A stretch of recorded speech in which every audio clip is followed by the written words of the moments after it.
Hi guys, this is the engine out of my 1956 Oval. I've owned the car for about 40 years plus, I would imagine. And about 30 years ago, I decided to do some work on the car and I took the engine out of the vehicle. Unfortunately, I was moving at the time, so the car went into dry storage and the engine, I wasn't sure what to do with it, so I put it outside with a tarpaulin over it. Anyway, being out there for about a year, I brought it in and I forgot I took the plugs out and some water got in the plug holes and seized the engine. Not a good idea. I didn't think much about it at the time, but obviously thinking about it now, it was a real stupid idea.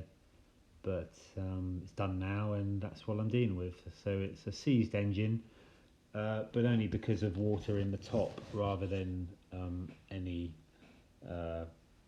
serious problem with the engine itself. So I've got new pistons, new barrels, new rings, and I'm going to do, I guess what you'd call is a top end rebuild. I'm not a mechanic, so not mechanically minded at all much really. I only know through watching YouTube clips and a bit of reading, mostly YouTube clips to be honest.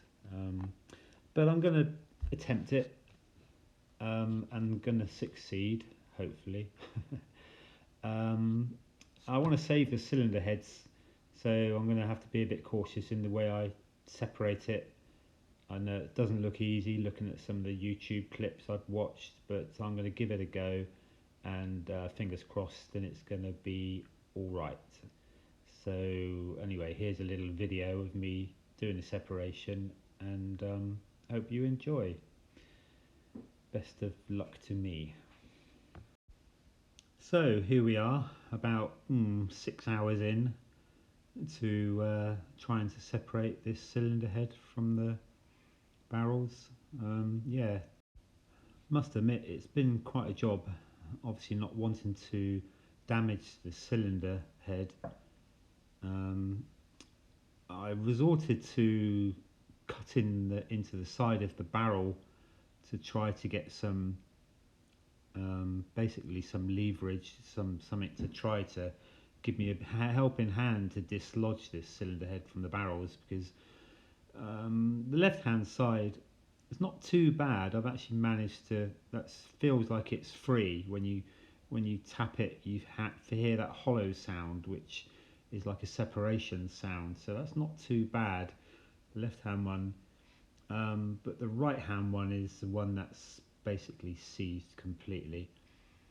So what I've done is, as you can see, I've cut some slots in the barrels, and that's enabled me to give myself a bit of leverage. So I've put a large screwdriver in the slot and levered with that to try to help, and hey presto, I've managed to get that separation from the cylinder head, which is amazingly great after all the time I've spent trying to separate them and not do the damage to the cylinder head.